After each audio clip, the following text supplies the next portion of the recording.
பாருங்கள், ஃபஸ்ட்டில் தெரியுறது லோட்டஸ் மொக்கு. நெக்ஸ்ட்டு மலர்ந்து உதிர்ந்ததுக்கப்புறம் அதுக்குள்ளே இருக்கிற சீடு வந்து டெவலப்மெண்ட்டாக இருக்குது. லாஸ்ட்டாக பெருசாக தெரியுது இல்லைங்களா, அதுதான் லோட்டஸோட வந்து சீடு. அது இப்போ எல்லாமே வந்து கோழி குருண்டு மாதிரி இருக்கும்.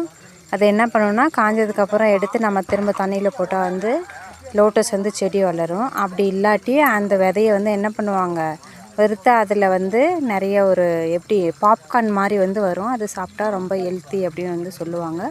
ஸோ அதனோட பெனிஃபிட் என்னன்னு சொல்லிட்டு வந்து நெக்ஸ்ட் வீடியோவில் வந்து போட போகிறேன், பார்த்துக்கோங்க. ஃபஸ்ட்டு மொக்கு இருக்குது, அப்புறம் செகண்டு மலர்ந்து உதிர்ந்தது, அப்படியே ஒவ்வொரு ஸ்டேஜாக 4மே ஒரே இதில் வந்து தெரியுது.